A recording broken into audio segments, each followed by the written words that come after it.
Help me welcome to the stage Rich Neureuther.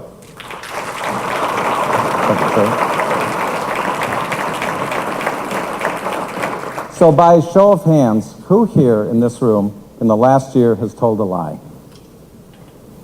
Okay, just about everybody. Who here in this room got away with that lie? Okay, yeah, a fair amount, which means this room is full of a lot of good liars, all right?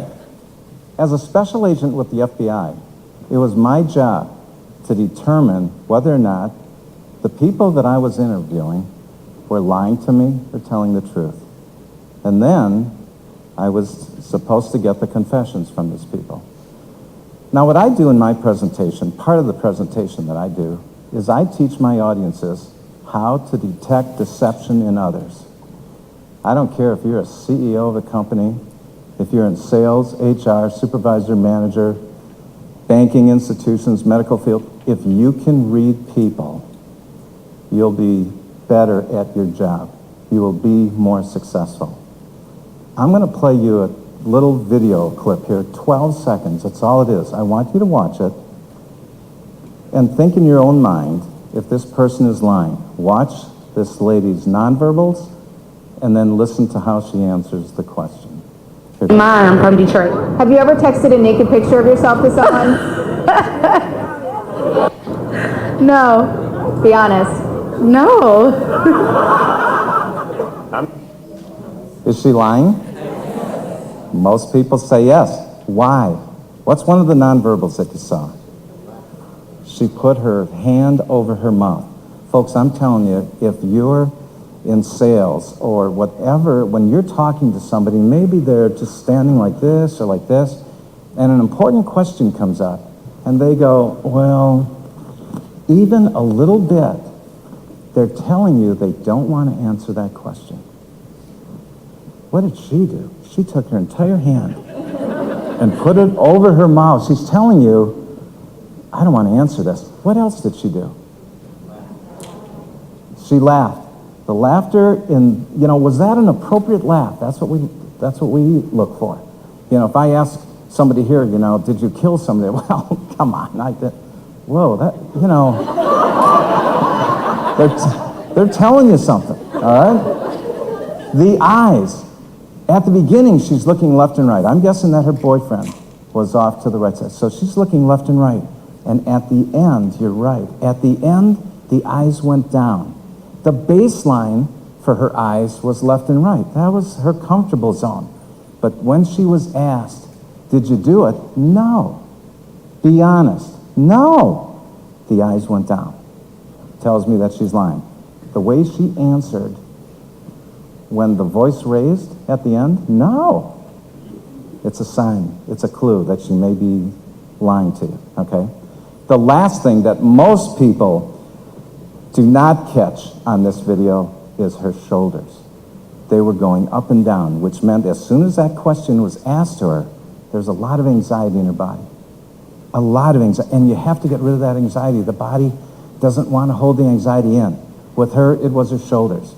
With other people, I've interviewed people where, I'll say, okay, when did you start taking the $5,000? As if the guy's sleeves were dirty and now he's got to clean them, okay? He has anxiety in his body, now he's got to get rid of it, so he changes. He may be sitting one way and all of a sudden, now he changes with his legs. It's during the important question. That's when they're being deceptive.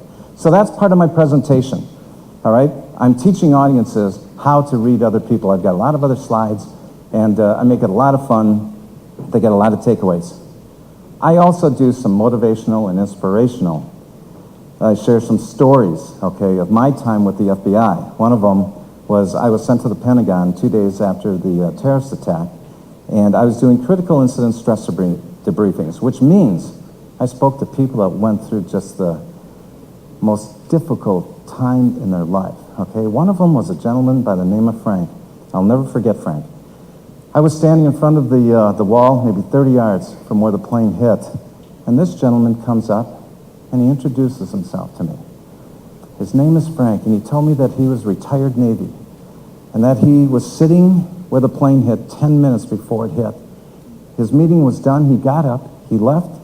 He's walking outside of the Pentagon, and he hears this noise. And he looks behind him.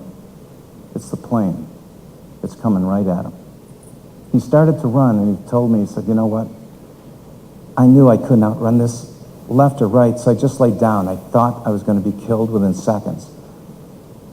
But that plane went over me, and I heard the roar of the engines, felt the wind, and bam! Within a millisecond, the plane hits the Pentagon, and these fires erupt. And he's telling me that they were remodeling the Pentagon, and they used shatterproof windows. And I said, well, boy, most of those windows are still intact. At least that worked. And he said, yeah, but Rich, you don't understand. I said, well, what do you mean? Then he said the words I'll never forget. I said, Rich, you don't understand. They couldn't get out. Yeah. They couldn't get out. Those were his friends in there. And he watched them burning, and they were taking tables and chairs and trying to break the windows, and they couldn't do anything about it, and the fires eventually just engulfed them. I would go back to the hotel every night when I was at the Pentagon, and I kept a journal. And don't ask me why I did that, because I never kept a journal in my entire life. But that night, I wrote in that journal, Frank said that it didn't seem fair to use young Army, Navy personnel of only 18, 19, and 20 years of age to do the search and rescue. They should have used old salty dogs like us, because they're going to have to remember what they saw in there for the rest of their lives. The most remarkable thing about Frank is that he went through the worst day of his life, but who was he thinking about? Not himself. He was thinking about others. And then I share a story about a young FBI agent in Detroit who was working undercover, and he was buying drugs, prescription drugs, cocaine, heroin, and he was supposed to meet somebody at 11 a.m., the drug dealer, and buy some prescriptions. And in fact, what happened was that drug dealer was late. That drug dealer called somebody else and said, hey, listen, there's going to be a guy in a blue Buick at a McDonald's on the east side of Detroit. I want you to go there, shoot, kill him, and take the $10,000 under the seat of his car.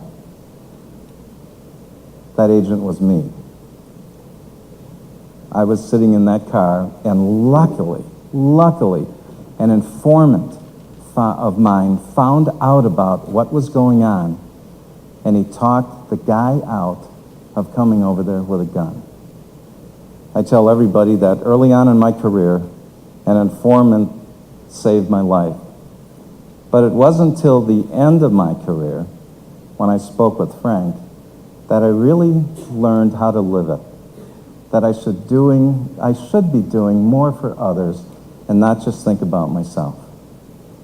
You know, the nicest compliment that I get when I speak is that people will either email me or write me and say, you know what, we could have listened to you for many more hours. I would like to thank you for listening to me for 10 minutes this morning. Thank you, and God bless.